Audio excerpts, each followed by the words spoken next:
وامنح الناس حبك بيض الله قلبك بيض الله قلبك كن سموحا لخصمك ألقى خصمك أحبك بيض الله قلبك بيض الله قلبك واحتفل بالمودة إنما Assalamu alaikum wa rahmatullahi wa barakatuh. Ahlan wa sahlan wa marhaban bikum. Welcome to another edition of the Sulaimaan Ravat show. We are coming to you live this evening from our studios here in Sunninghill, Johannesburg. It's a warm Friday evening. It's hot, to be honest. I was looking at the thermometer in my car as I was driving this evening from Lenasia to Sunninghill. It was showing a good 24 degrees in the evening. Wow. During the day also it got nice and hot. So yeah, we're well on our way to summer. However, what is really paining the Ummah at the moment is the plight of the Rohingya. There was the protest march outside the Myanmar embassy in Pretoria today. We will be catching up a little later, inshallah, in the program with both Attorney Shubnam Mayat as well as Attorney Ziad Patel, and we'll talk about the protest march. We'll also talk about the memorandum. We'll talk about some of the initiatives in terms of taking this issue forward. But our first guest, which we will be touching base with in a short while, is from Turkey. And they're doing a lot of work in the Bangladesh region where many of the Rohingya refugees are located. Just to give you some perspective, I mean, the UN have said that this is the most persecuted minority in the world. The most persecuted minority in the world. You know, when Rwanda happened, and everyone, sat back afterwards and said, hey, how did the world allow this to happen? When Bosnia happened, then afterwards we said, when we saw the extent of devastation, we said, how did we allow this to happen? And the Rohingya genocide, ethnic cleansing, that's what it is. It's happening, and we are standing by as humanity. It's good to see in recent weeks, both in South Africa as well as internationally, there has been some focus on this issue. There have been some pressure that has been applied. Aung San Suu Kyi, the Nobel Peace Laureate, she cancelled her trip during this week to the UN. It shows that the pressure is there. However, it's still a long way to go to ensure that the plight of the Rohingya improves, even to some basic extent.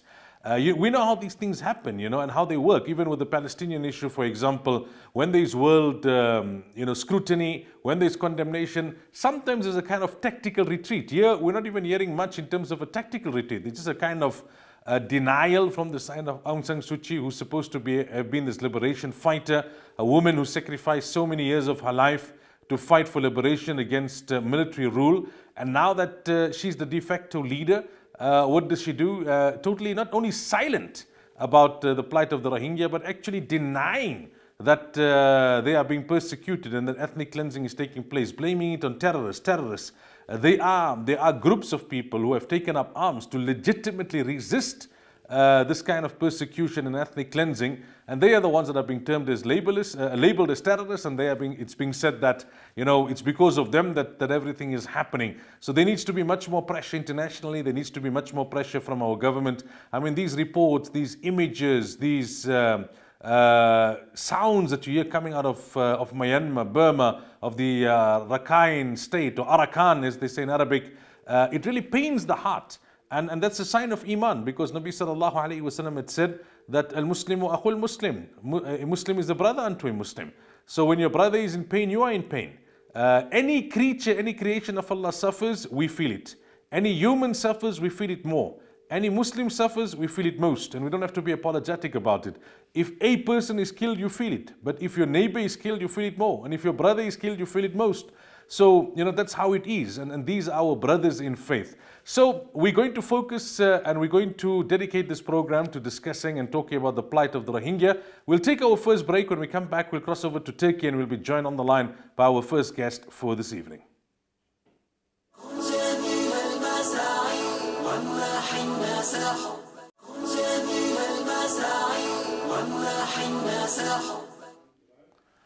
Welcome back. We are focusing the program this evening on the plight of the Rohingya. We were due to speak to Mehmet Gululuglu, the head of the Emergency and Disaster Management Authority in Turkey. They are doing a lot of work in Bangladesh amongst the Rohingya refugees. At the moment, we're struggling to get hold of him. As soon as we can get hold of him, inshallah, we will proceed with that interview. But joining us now on the line from the Save Rohingya campaign in South Africa, we have Attorney Shubnam Mayat.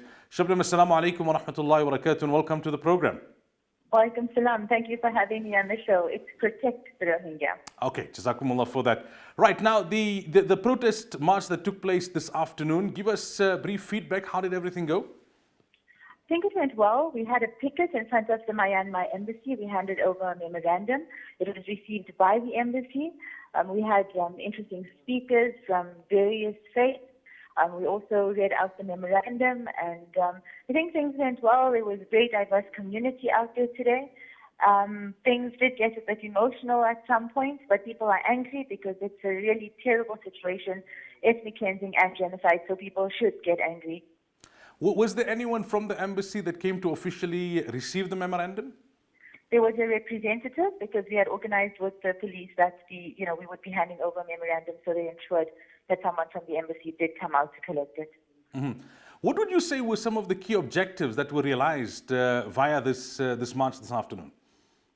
Well, the first reason we wanted to hold the protest is that since the 21st of August, in every major capital in most countries, people have been coming out in the thousands into the streets. In fact, in Indonesia, there were protests sustained over an entire weekend, which forced the Indonesian government to actually send the foreign minister to Myanmar for very serious talks.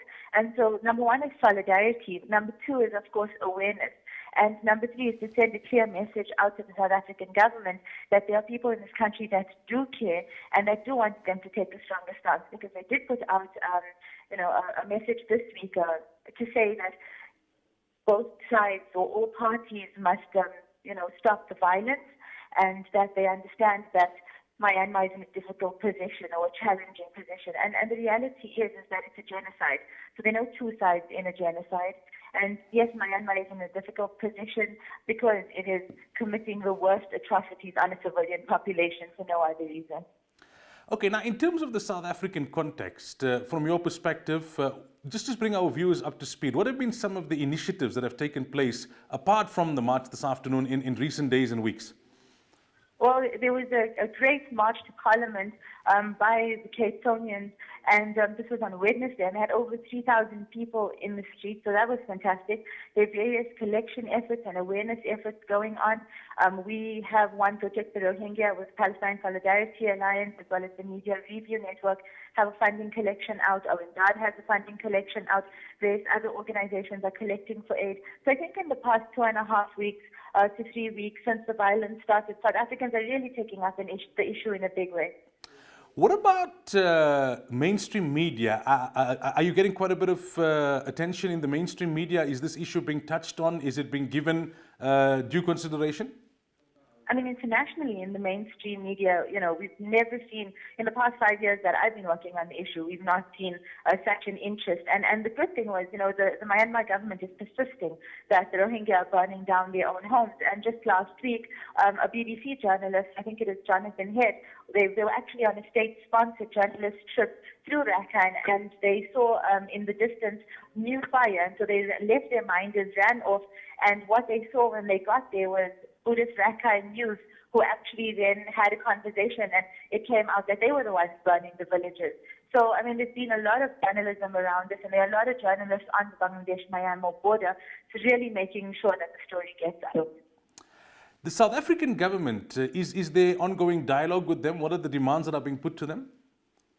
Well, basically to put diplomatic pressure and to not look at the relationship with this country as a reason to keep quiet. Because as we know, Myanmar has said that at the UN UN Security Council level, rather, that they would ask Russia and China to veto decisions taken against them. And so we hope South Africa will, remember our history and won't take similar stances, or will not be kind in their language towards the Myanmar government. And I think maybe they should follow Archbishop Desmond Tutu's line, where he's been very clear. In fact, he was one of the first elders to speak to the new party that came into power in Myanmar. And he said to them, democracy is for everyone. And then finally, Shubnam, I know you've had a very long day. I don't want to keep you too long. What are some of the upcoming initiatives? Well, we are strategizing going forward, but we do collaborative efforts with organizations working overseas. So I think if listeners just have a look at our Facebook and our Twitter and keep updated. We're going to be having our strategy meetings in the coming week because the past week all of the effort really went into organizing around the protest. Inshallah, we'll have new projects up for the communities to take part in. But also, we don't, they don't have to wait for us. Listeners can go out there and write to the Thai embassy, Malaysian embassy, Indonesian embassy, Bangladeshi embassy, and the Myanmar embassy. Really call them and ask them what their governments are doing, as well as put pressure on our own government. And within your own areas, you can have awareness projects around the Rohingya as well. All right, Jazakumullah for your time this evening. Much appreciated. Jazakallah. Thank you very much. Assalamu alaikum wa rahmatullahi wa barakatuh. That was Shabnam Mayat, the National Coordinator for the Protect the Rohingya campaign, and giving us a bit of an update as to the protest march this afternoon, as well as some of the initiatives taking place recently and some of the upcoming initiatives. There is definitely focus in the mainstream media more than before, as she has said, and there has also been focus in the international media. Not enough, though, I would opine. And mainstream media attention is key. It creates that pressure, it keeps the issue alive, it gets people talking, and that translates then at some level to political pressure. However, obviously, internationally and politically, at a diplomatic level, greater pressure needs to be exerted.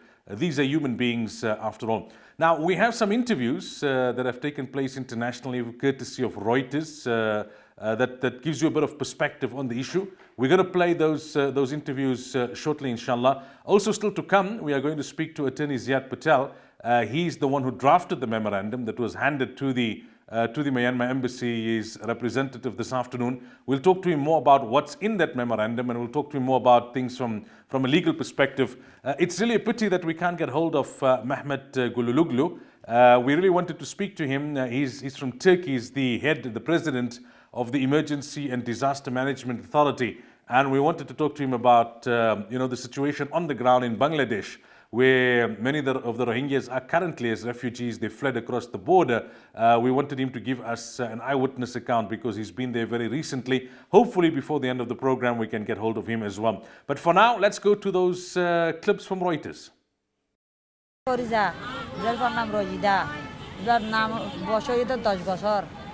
بعد عرب فوتو فرنگ تام بازار فوتو فرنگ بعد زر عرب گرما دوندیه بعد گولی مجه بعد عرب نیلی زرگوی فواتو گولی فجه ملتری برمار ملتری مجده برمار ملتری مجده دورا گولی مجه وافوریجی وکوب دار فرایه علی نه فری اما تول دازایر فوالیه را چیز موریجی نه باسته کولی باری دبایوش گوری نه کاری فواره. So our doctors and paramedics are seeing people with the kinds of injuries and sicknesses you'd expect from people living out in the open. Lots of diarrhea, flu, body aches, fever, skin rashes, breathing difficulties, that kind of thing. But we're also seeing some very unusual injuries that we don't usually see. So gunshot wounds. We saw an 8-year-old boy the other day who had a gunshot wound to his hand and his abdomen, which was infected. But more than that, he was psychologically traumatized. So we realized we need to bring in psychosocial support experts, volunteers who can provide this support to the traumatized people to treat their psychological trauma as well as their physical trauma. तो माने तो आज 10-15 हुए दिनों को फुडेर तुम तो जिया को फुड़ी गए थे तो कोई गए तो एड़ी यार नॉर्मल की एड़ी डाटा खाना बत्ती को चाहिए थी ठीक है वो शो ना तो कैंगोरी बाहर रखो एड़ी लेनी थी तो कैंगोरी तमें एड़ी मिलिट्री डॉलर दिया हो जिधवा उन तुलते कुछ तो पूरा दिया यार खाड़ी खाड़ी यार Welcome back. You saw those images there courtesy of Reuters, and just try for a moment, if you really want to try and identify, obviously we can't really identify with them because we are not in that particular situation, and we should make dua to Allah Tabaraka wa Ta'ala never to put us in such a situation. When we talk about issues like this and we focus on issues like this crisis, humanitarian crises, and when people are being persecuted, we must always show gratitude to Allah that we are not being tested in that way, whilst we make dua for them and we show solidarity with them and we see how best to assist them. But if you really want to try and get as close as or you want to, feel some sort of identification with them, then visualize yourself in that same situation, the kind of scenarios that they were talking about in those clips there, and ask yourself, sometimes we go through some minor inconvenience. The Hajis have returned, maybe during the Hajj journey there was some minor inconvenience, a little bit of time without shelter. In Arafat, somebody else took your camp and now you're in the blistering heat. Maybe the transport broke down somewhere in between, the bathroom queues were a bit too long, and how uncomfortable we feel, how, frustrated we feel. Imagine these people, no land, no home, no identity, subhanallah. Only Allah Tabaraka wa Ta'ala can help them and assist them. Now we're going to cross over to Turkey, and joining us on the line, we have Mehmet Gululuglu. He is the president of the Emergency and Disaster Management Authority. They've recently been in Bangladesh. Let's see if we can hear him loud and clear. Mehmet, assalamu alaikum wa rahmatullahi wa barakatuh, and welcome to ITV. Wa alaikum salam wa rahmatullahi wa barakatuh. Thanks a lot to ITV for increasing awareness about what's happening in there. Well, firstly, tell us a little bit more about the Emergency and Disaster Management Authority. Emergency and Disaster Agency, as we call it AFAD in the short way, is established in 2009, but coming from very background of for decades. There were 3 different agencies for disaster and civil defense in Turkey, and they are all united, and it's become one agency. We are dealing with emergency conditions and disasters in Turkey, and since 2011 about Syrian camps and Syrian activities. That's why we have a really experience about migration and camp management. And in the last years, also in international humanitarian aid, AFAD has taken some role to Philippines, to some African countries, to different parts of the world. AFAD has taken some role. In this perspective also, we are interested about what's happening in Bangladesh and in Myanmar. Now, tell us about some of your first-hand experiences, your eyewitness accounts when it comes to Bangladesh and the refugee situation there as far as the Rohingya are concerned. Sure. In fact, when we are speaking about the crisis, first of all, we should understand that this crisis is not a new crisis, because there are decades of the year. This crisis is continuing. Since 1940, there are some points, that there are some milestones that the crisis came until here. In these days, especially, previous week I was in there. At that time, the official number was about 164,000 people came from 25th of August. But currently, we understand that in these days, it is the peak of the crisis, because 400,000 people passed from Myanmar to Bangladesh. In this crisis, it means that we are living in the peak time. There are two parties, two sides of the crisis. One of them is what's happening in Myanmar. The violence, how much violence is in there, how many people is killed, how many people are injured, how many villages are burned. But on the other hand, what is sure is hundreds of thousands of people are forced to migrate, forced to leave from their homeland to Bangladesh. This is fact which nobody can ignore. And as a witness, really, we spoke with the newcomers. We spoke with the people, the families, the kids, the fathers and the mothers. Every individual has really dramatic story. There was a mother was telling that I have 9 kids, but 3 of them are now with me. I don't know where the 6 others. There was a father that said that they killed my wife, my daughter, in front of my eyes. We were just run away. We were able to run away with some of my kids. There was a kid, 15-year-old kid. He was saying that I'm the only one who left from my family. That's why whoever you ask, there's a dramatic story you can hear. That it wasn't easy to observe. And as the conditions in the Bangladesh, Normally, there was some camps. There was some official UN camps. There was some also unofficial camps in the village. But for all of them, they are now over the capacity. Because in the camps, in the official UN camps, the capacity was about, in some of them it was about 10,000, in some of them it was about 20,000. But now they are doubles and then maybe much more than their capacity, over than their capacity. Even UN officials were saying that they need support from other sources, from INGOs, from other agencies. Really, it's over than their capacity. And for the approach of the Bangladesh government, I mean, in the previous years also, Bangladesh government was saying that, in fact, they don't want new refugees.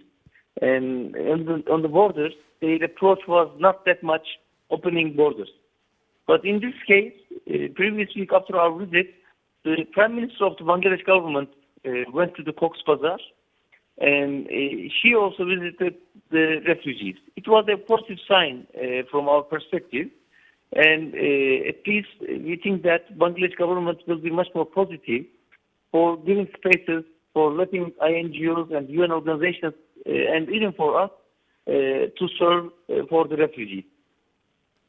Now, in terms of the role of Turkey, it has been widely reported in the international media that President Erdogan had said to his Bangladeshi counterparts that taking the refugees and Turkey will foot the bill. Is that accurate? To what extent is the Turkish government helping with regards to the plight of the Rohingya, especially those who are refugees in Bangladesh? In fact, yes, as you said, President Erdogan offered this one. And said that, I mean, we are ready to, as much as possible, to share the cost for decreasing the burden over Bangladesh. And our technical staff are also on the ground and looking for a place for the camp establishment, but of course waiting for allowance, waiting for permission from Bangladesh government. Whatever happens, it is Bangladesh land, and the government's permission is important. That's why the diplomatic relations are very important, especially in the Myanmar side and also, of course, in Bangladesh side. It's very important that those both countries' allowance and approach are important for the civilians. And as Turkey, as we have a technical cooperation agency called TICA, and one of the members of the Red Cross Red Crescent and the Turkish Red Crescent are already on the ground in Bangladesh and in Cox's Bazar. And also AFAD, we said that, look, we have a real experience about migration management, camp foundation. We offered that we can share this experience. Even for cost, Turkey can do its duty and as capacity, it can do its best.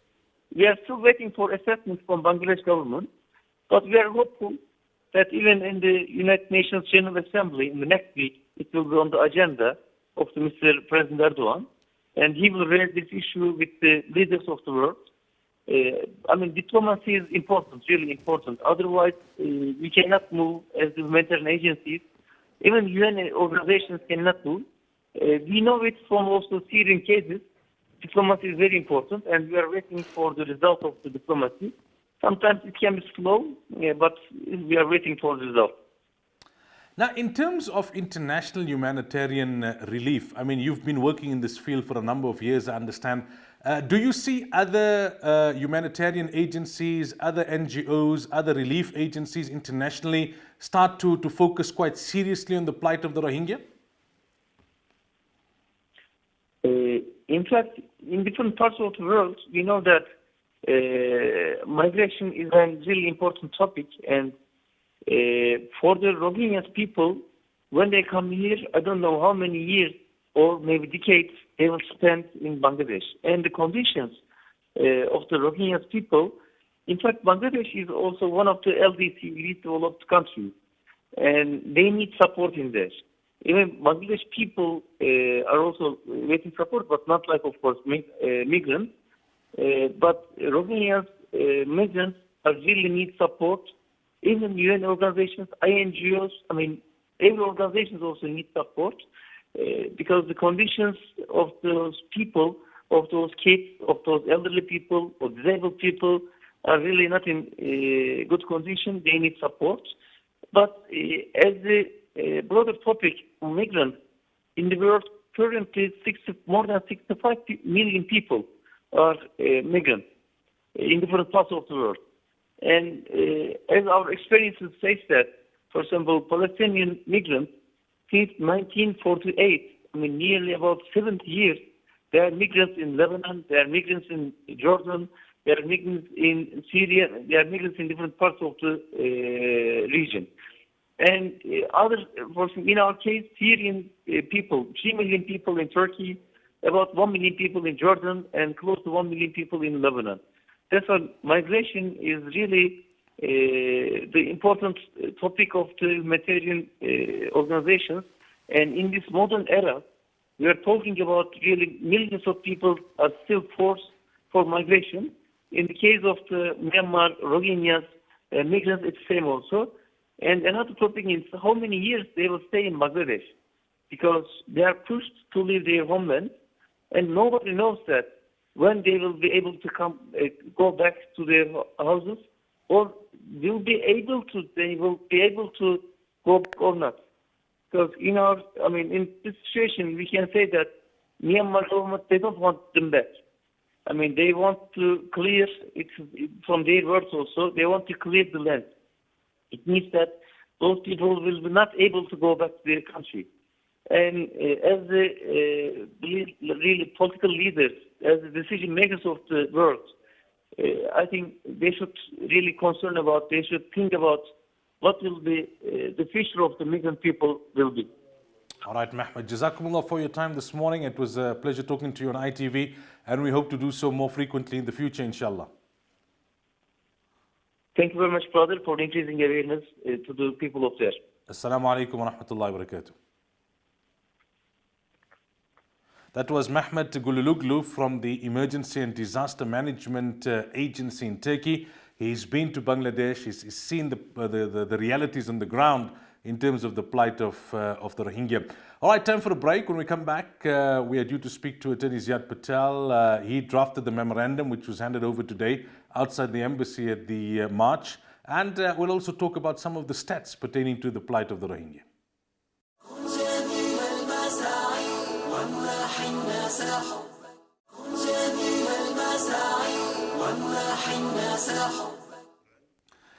Welcome back. We're coming to you live this evening from our studios here in Sunning Hill, Johannesburg, and the focus of this program this evening is on the plight of the Rohingya. Joining us now on the line, we have Attorney Ziad Patel. He's the man who drafted.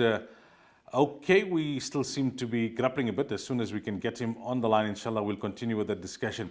Now, let's share some of the stats with you in terms of the plight of the Rohingya. Earlier on, I had mentioned that they are, according to the UN, they are the most persecuted minority in the world, the most persecuted minority in the world.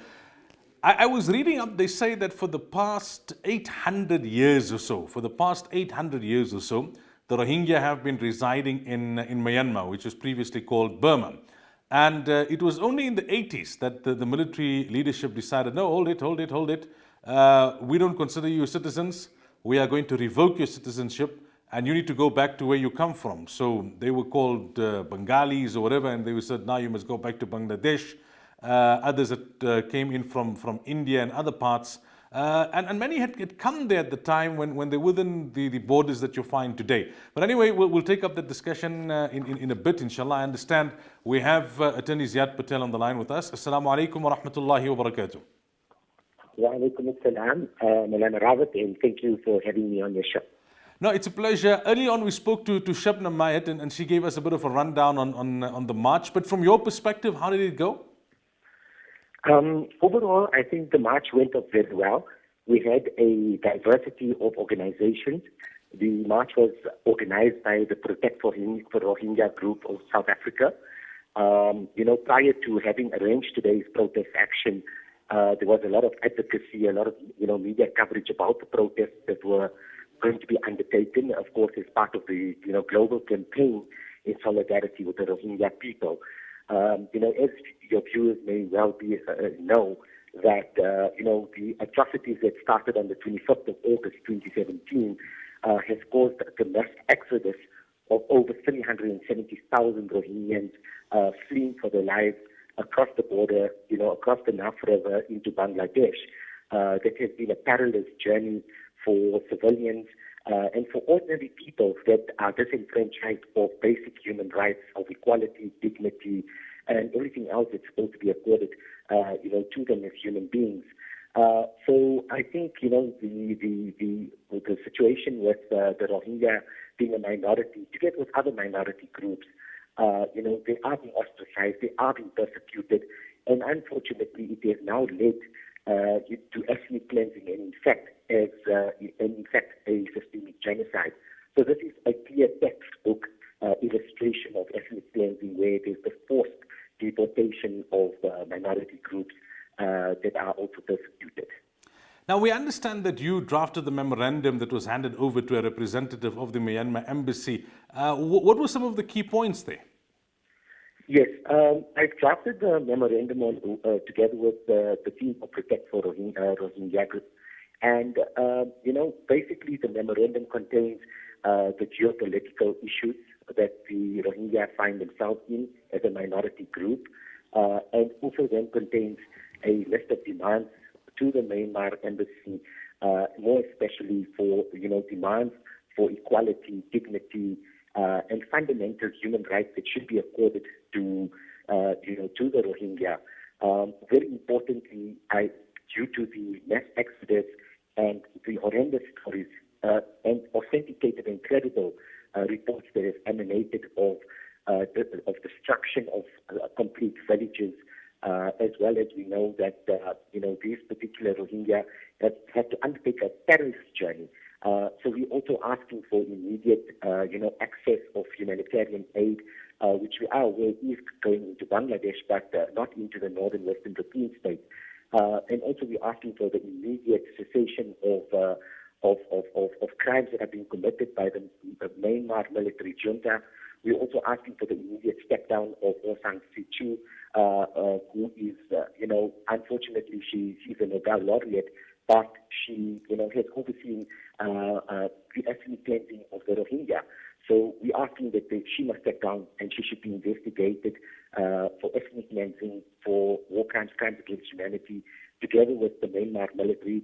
And also, we're also demanding that people like Ashin Waratu, who spews out Islamophobia, and is a cause as part of the extremist Buddhist monks, a Mabasa group, I think that he's part of, that is basically creating this hatred and inciting hatred and violence against Muslims. In Myanmar, including, in the capital of Mandalay, where there's horrific stories coming out of persecution. So basically, we've put certain demands to the embassy. We had a bit of a problem because initially we had intended to hand over the memorandum to representatives of the embassy. However, there were some stun grenades and tear gas. As a result of a very, angry crowd, very angry about the situation that's unfolding in Myanmar. As I've mentioned earlier, that, we're on the precipice of human destruction when we keep silent in the face of atrocities that are committed, more especially when it's ethnic cleansing and genocide. So we understandably, empathize with the angry protesters, for the conduct, which caused a little bit of, issues around stun grenades and so forth. But after the incident, I was allowed the opportunity to meet some of the embassy officials and to basically hand over the memorandum.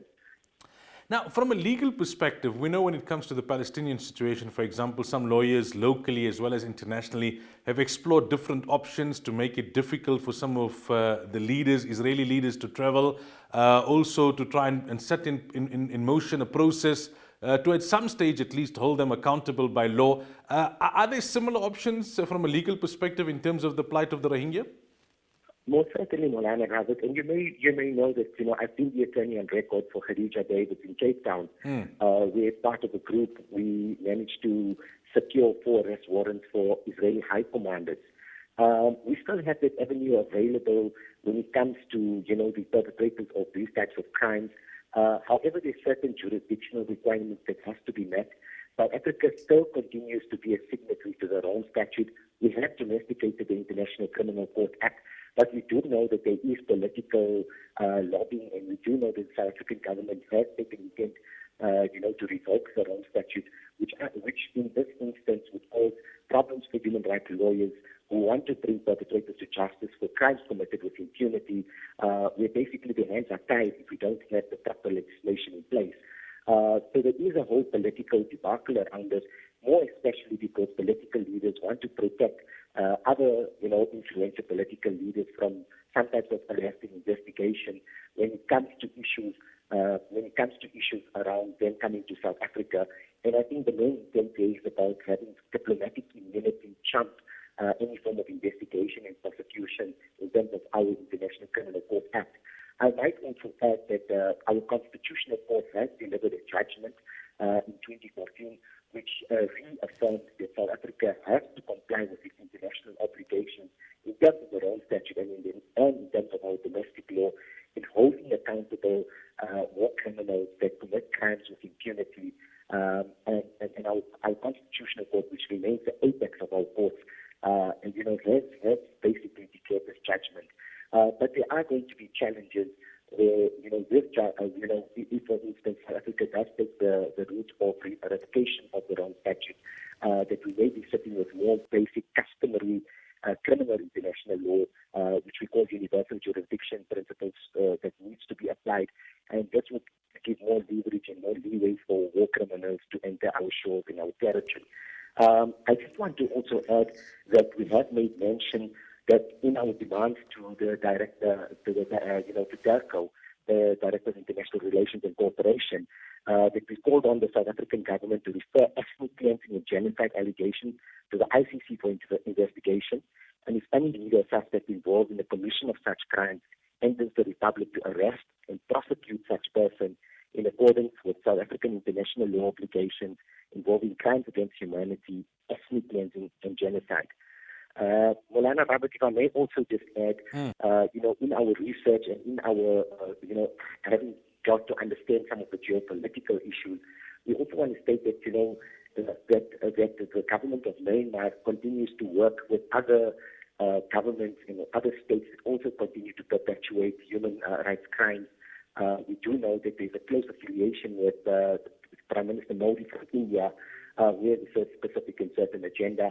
And also, it has been uncovered that the apartheid state of Israel has been selling weapons and arms to the Myanmar military junta, which have been field tested in places like the West Bank. So we're seeing this, cross-affiliation of states that have a very baseless recognition of universal human rights, and that there is this continuation by these governments in persecuting minority groups, like minority groups like the Rohingyans, and how Palestinians are living under oppression in the occupied Palestinian territories and in Israel itself. All right, Attorney Ziad Patel, Jazakumullah so much for your time this evening. Much appreciated. Shukran Jazeela, and thank you so much, Moulana Ravat. Assalamu alaikum wa rahmatullahi wa barakatuh. Wa alaikum assalam wa rahmatullahi wa barakatuh. That was Attorney Ziad Patel. He drafted that memorandum that was handed over today at the Myanmar embassy to one of the representatives. So we need to continue firstly with dua. Never underestimate the power of dua. It was dua the night before the Battle of Badr that helped the Muslims in the first victory of Islam. It is dua that links us to Allah Tabaraka wa Ta'ala, and ultimately assistance comes from Allah. Together with dua, we need to do whatever is within our capacity. In the end of the day, it's humans that are suffering, it's Muslims that are suffering. We cannot face Allah on the day of Qiyamah and not be able to answer the question that what did you do? Whatever is within your capacity, whatever is within your ability, you need to do that. And thirdly, and most importantly, conditions change when people's actions change. So in your own capacity, each one of us needs to take the decision that I will try and improve myself so that I contribute towards the overall improvement, thus resulting in the mercies and blessings of Allah descending to a greater extent, and that will inshallah result in difficulties and hardships the world over being alleviated. On that note, until next time, inshallah, assalamu alaikum wa rahmatullahi wa barakatuh. جميل المساعي وامنح الناس حبك بيض الله قلبك بيض الله